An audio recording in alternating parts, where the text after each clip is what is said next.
মাঠের সোনার ফসল ঘরে তোলার স্বপ্ন বুকে নিয়ে যিনি প্রতিদিন ভোরে ঘুম থেকে উঠে ধানের চারা হাতে নিয়ে ক্ষেত খামারে নেমে পড়তেন, প্রকৃতির এক নির্মম খেয়ালে সেই মানুষটাই চিরতরে হারিয়ে গেলেন।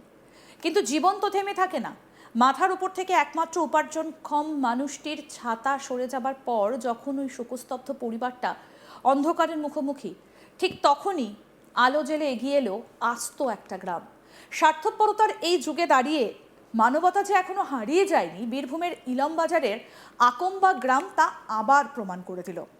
বজ্রাঘাতে এক প্রবীণ কৃষকের আকস্মিক মৃত্যুর পর যখন তার পরিবার দিশেহারা, তখন গ্রামের সাধারণ মানুষ যেভাবে বিনা পারিশ্রমিকে কোমর বেঁধে মাঠে নেমে ওই কৃষকের অসমাপ্ত জমির ধান রোপণ করে দিলেন, তা এক কথায় বিরল দৃষ্টান্ত।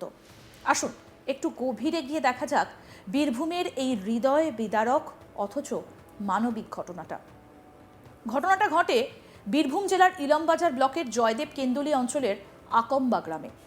মৃত প্রবীণ কৃষকের নাম রাসবিহারী পাল, বয়স 57। তখন ধান রোপণের মরশুম। বাংলার প্রত্যেকটা ক্ষেত তখন সবুজ চারা দিয়ে ভরিয়ে তোলার ব্যস্ততায় মুখরিত।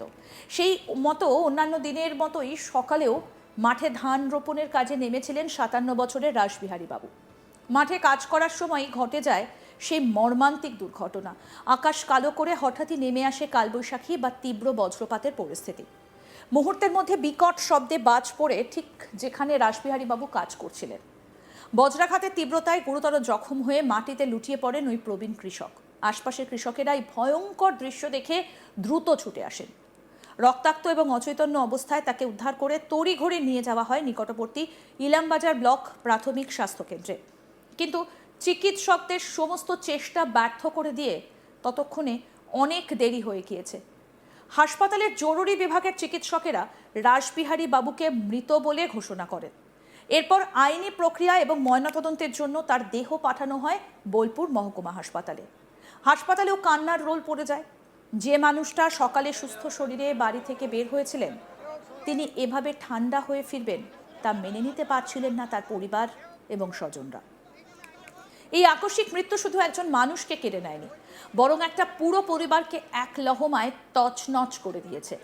পরিবার সূত্রে জানা যাচ্ছে 57 বছরের রাসবিহারী পালি ছিলেন পরিবারের একমাত্র উপার্জনক্ষম ব্যক্তি।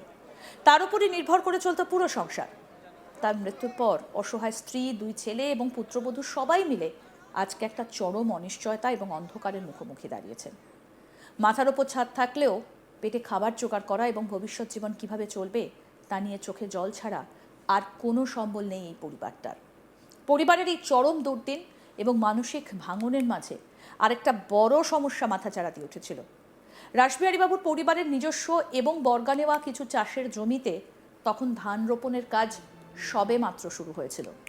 মাথার ওপর মাথার মণি হারানোর শোকে যখন পরিবারটা পাথর, তখন তাদের ক্ষেতের সেই ধান রোপণের কাজ সম্পূর্ণ অসম্পূর্ণ রয়ে যায়।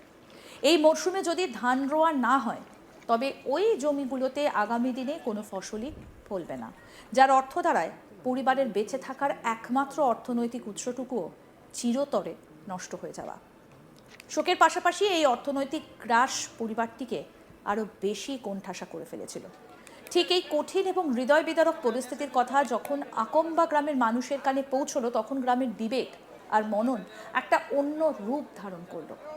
গ্রামের মানুষ বুঝতে পেরেছিলেন এই মুহূর্তে পরিবারটিকে সান্ত্বনার বাণী শোনানোর চেয়েও বেশি প্রয়োজন তাদের পাশে প্র্যাকটিক্যালি দাঁড়ানো।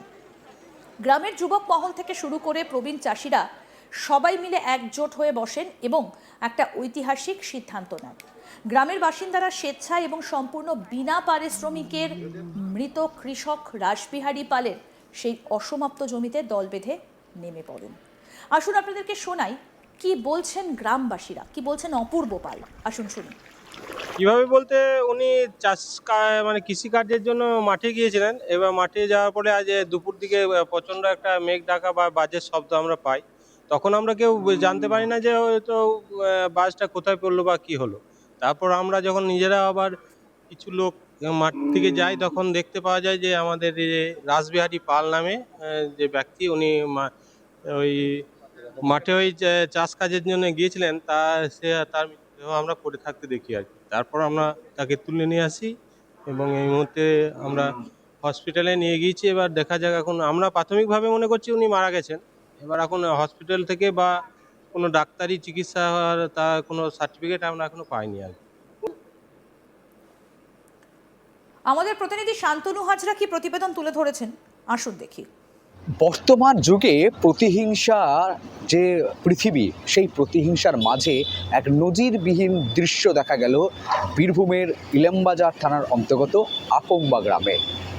বর্ষার মরশুম, আর এই মরশুমে ধান রোপণ করা কৃষকের প্রথম কর্তব্য এবং তার কিন্তু যে আর্থিক এবং তার যে খাদ্য সংকট দূর করার প্রথম রাস্তা।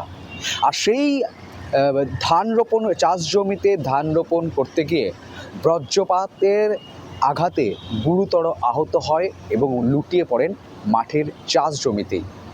স্থানীয় বাসিন্দারা, গ্রাম বাসিন্দারা ছুটে এসে তাকে দ্রুত উদ্ধার করে ইলামবাজার ব্লকে যে প্রাথমিক স্বাস্থ্য কেন্দ্র রয়েছে সেখানে তাকে নিয়ে যাওয়া হয়। সেখানকার চিকিৎসক তাকে কিন্তু মৃত বলে ঘোষণা করে এবং তার মৃতদেহ বোলপুর মহকুমা হাসপাতালে ময়নাতদন্তের জন্য আনা হয় এবং ময়নাতদন্তের পর তার বাড়িতে নিয়ে যাওয়া হয় তার মৃতদেহ। শেষকৃত্য সম্পন্ন হয়। আর এই শেষকৃত্য সম্পন্ন হতেই পরিবারের মধ্যে নেমে আসে দুঃখ, শোক এবং চিন্তা। এই প্রবীণ কৃষকের পরিবারে একমাত্র খুঁটি সম্বল তিনিই ছিলেন। দেখা গিয়ে যে তিনি কিন্তু যে ধান জমিতে বজ্রপাতের আঘাতে মৃত্যু হয়েছে, বাকি ধান রোপণ করবে কিভাবে? অন্যদিক থেকে ঋণ নিয়েছে চাষ জমিতে ফসল ফলানোর জন্য, যে ফসলের একটা অংশ ঋণ শোধ করবে, অন্য অংশ তার আর্থিক এবং খাদ্য সংকট মেটাবে। আর সেই ধান কিন্তু, বাকি ধান কিন্তু মাঠেই পড়ে রইল। বেশি সময় দিলে এই ধান কিন্তু, চারা ধান কিন্তু নষ্ট হয়ে যাবে। আর যা নষ্ট হলে আরও ক্ষতির মুখে পড়তে হবে মৃত কৃষকের পরিবারকে। এই সমস্ত কথা কিন্তু যা বুঝতে পেরেই ওর প্রতিবেশী কৃষকেরা, প্রতিবেশী গ্রামবাসিনীরা, পুরুষ ও মহিলারা সকলে মিলে বিনা পয়সায় তারা কিন্তু মাঠে নেমে পড়লেন এবং সকলে একসঙ্গে একত্রিত হয়ে মুহূর্তের মধ্যে গোটা গ্রাম মাঠে নেমে চাষ জমিতে নামলো। নেমে তারা কিন্তু যে ধান রোপণ করতে পারেনি মৃত প্রবীণ কৃষক, সেই ধান রোপণ করে দিলেন। এবং এই যে দৃশ্য, এই দৃশ্য সকলের কাছে এক বিরল দৃশ্য হয়ে দাঁড়িয়েছে। কারণ এই দৃশ্য থেকে অনেক কিছু শেখার রয়েছে বলে মনে করছে রাজনৈতিক মহল, রাজনৈতিক বিশ্লেষক মহল, সাথে সাথে নেটিজনেরা এবং গ্রামের যে প্রাপ্তবয়স্ক মানুষ, ব্যক্তিবর্গ রয়েছে তারা বলছে যে প্রতিবেশীর সাথে বারবার দেখা যায় যে প্রতিবেশীর সাথে জমি জায়গা নিয়ে লড়াই, মাথা ফাটাফাটি, এই ধরনের ঘটনা উঠে আসে বারবার। কিন্তু প্রতিবেশীর মৃত্যুতে গোটা গ্রাম একেবারে মাঠ চাষ জমিতে নেমে ধান রোপণ করে দিল। এইটাই সবার থেকে শিক্ষা নেওয়া উচিত এবং এভাবেই মানুষের পাশে মানুষেরকেই দাঁড়ানো উচিত। গ্রামের মানুষের মধ্যে এই যে মানবিকতা, মানসিকতা, প্রতিবেশী গ্রামের এক কৃষকের প্রতি নিজেদের, স্থানীয় গ্রাম বাসিন্দারা যে কৃষকের প্রতি নিজেদের কৃষক ভাই, তার প্রতি যে প্রেম, তার প্রতি যে সহানুভূতি, তার পরিবারের পাশে যেভাবে তারা দাঁড়িয়েছে, এই দাঁড়ানোকে সকলেই সাধুবাদ জানাচ্ছে। এবং এই গোটা গ্রামবাসী থেকে শিক্ষা নেওয়া উচিত যে আগামী দিনে মানুষ যেন মানুষের পাশে এভাবে দাঁড়াতে পারে, তাতে পৃথিবীটা ভালোবাসায় ভরে উঠবে।